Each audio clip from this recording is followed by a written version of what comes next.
Welcome to my channel. So today we are going to do some formal thesis lines which are really important.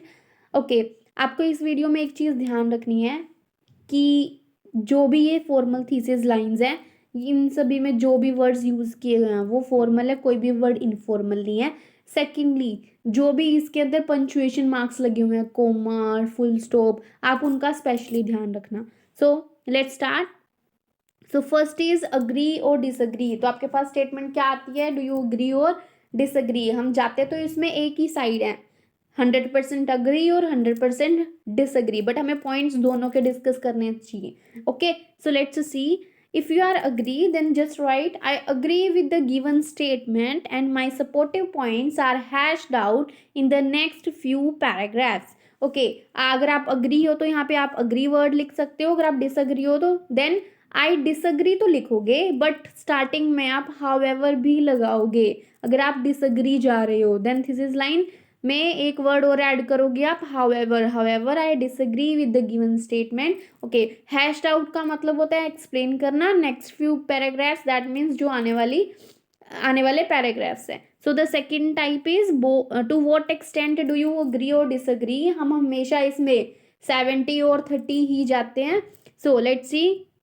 I agree with the given statement to a major extent despite some doubts which will be hashed out in upcoming paragraphs. Okay, इसमें भी same rule को ही apply करना है। अगर आपने agree की लिखनी है then write as it is. If you are disagree then however आप आगे मेंशन कर देना, however I disagree with the given statement to a major extent का मतलब होता है कि बहुत ज़्यादा, 50-50 नहीं, 70 to 80। ओके, डिस्पाइट का मतलब होता है कि कुछ डाउट्स हैं बट उनके बावजूद भी मैं अग्री जा रहा हूँ इस स्टेटमेंट के साथ। डिस्पाइट के साथ कभी भी ऑफ नहीं लगता है, so never write of with despite word. Okay, which will B hatched out in upcoming paragraphs. So the next statement is both views. Okay, आपके पास ये स्टेटमेंट टू टाइप्स में आती है।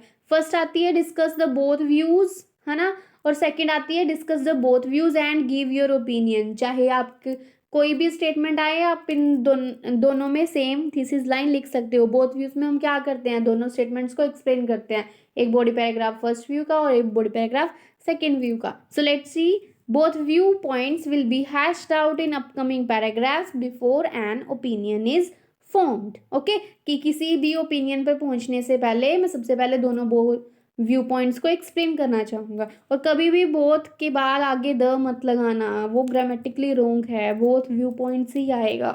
Okay, so the next is advantages and disadvantages. So statement हमारे पास क्या आती है, what are the advantages and disadvantages of this statement. So let's C.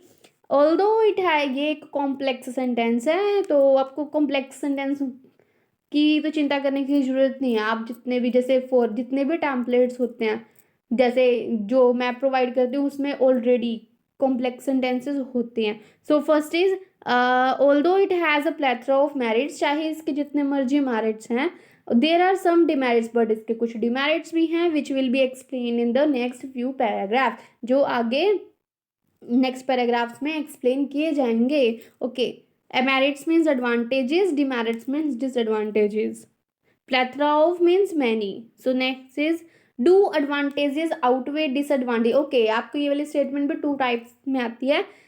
First तो यही वाली आती है कि do advantages outweigh the disadvantages. एक दूसरी आ जाती है do advantages outweigh, do disadvantages outweigh advantage, मतलब इसका अपोजिट आ जाता है। तो हम क्या करेंगे, okay, if the statement is do advantages outweigh disadvantage, तो हम ये लिखेंगे while acknowledging that there are drawbacks. जैसे हमें पता है कि इसके ड्रॉबैक्स हैं, इसके डिसएडवांटेजेस हैं, दिस ऐसे इंटेंड्स टू आर्टिकुलेट। आर्टिकुलेट का मतलब होता है एक्सप्लेन करना, that the advantages of this overlap the disadvantages in upcoming paragraphs. Okay, अगर आपके पास आ जाता है कि डू डिसएडवांटेजेस आउटवे एडवांटेजेस, फिर आप यहाँ पे जस्ट चेंज कर देंगे, ड्रॉबैक्स की प्लेस पे आप मेरिट्स लिख देंगे, डिसएडवांटेजेस की जगह पे डिसएडवांटेजेस और डिसएडवांटेजेस की जगह पे advantages. Okay, so next is positive और नेगेटिव। ये स्टेटमेंट आपके पास कैसे आती है, इज दिस अ पॉजिटिव और negative development. Okay, so I consider it a positive approach and my supportive points are explained in the next few paragraphs. Okay, जैसे यहाँ पे लिखा है आप पॉजिटिव को प्रोडक्टिव भी बोल सकते हो, ठीक है। इसमें भी सेम सेंस जैसे हमने अग्री डिसअग्री में किया, अगर आप नेगेटिव जाओगे तो आप यहाँ पे आगे हाउएवर लगा दोगे, ठीक है जी। So the next is it's positive development outweigh, sorry यहाँ पे गलत होगी स्पेलिंग, आउटवे टी नहीं आएगा, आउटवे नेगेटिव साइड, ओके। तो इसकी भी जैसे हमने एडवांटेजेस और डिसएडवांटेजेस की थी, इसकी भी हम सेम तरीके से ही करते हैं। While acknowledging that there are destructive effects, the essay intends to articulate that this phenomenon's positive aspect overlaps the negative side in upcoming paragraph। अगर आपके पास इसकी अपोजिट आती है तो वही हम वर्ड्स को चेंज कर देंगे। सो the next is problem solution, this is the most important. हम प्रॉब्लम सोल्यूशन ऐसे कैसे करते हैं, इसके हमारे पास दो वेज होते हैं। फर्स्टली हम कह सकते हैं कि जैसे बॉडी पैराग्राफ 1 में हमने फर्स्ट प्रॉब्लम लिखी, साथ के साथ उसका सोल्यूशन प्रोवाइड कर दो, और ये सबसे बेस्ट मेथड है। बेस्ट मेथड क्यों है? बेस्ट मेथड इसलिए है क्योंकि हमारे पास जो सोल्यूशन होता है हम उसको इतने अच्छी तरीके से ज़्यादा लेंथ नहीं बढ़ा सकते। तो जो हमारा बॉडी पैराग्राफ सेकंड है अगर हम अलग बनाते हैं तो उसकी लेंथ थोड़ी सी शॉर्ट हो जाए, बट अगर हम साथ के साथ उसको मर्ज कर रहे हैं then it would be the great idea, okay. So the thesis is this essay intends to articulate the major problems that arise from this menace। menace का मतलब होता है प्रॉब्लम, कि ये ऐसे उन मेजर प्रॉब्लम्स को एक्सप्लेन करने वाला है जो इस प्रॉब्लम की वजह से अराइज हुई हैं, along with a handful of remedial measures in the upcoming paragraphs, कि साथ में ही कुछ सॉल्यूशंस प्रोवाइड करेंगे in the upcoming paragraphs. So that's the end of the video, okay. इसके अलावा आपकी एक और स्टेटमेंट आती है डायरेक्ट क्वेश्चन वाली, उसकी वीडियो थोड़ी लंबी बननी थी इसलिए मैंने इसमें इंक्लूड नहीं की, okay. There is one more announcement for you, if you want to evaluate your task to then you can send me on Instagram, link is in description, it is free of cost for 1 week, okay। Thank you so much for watching।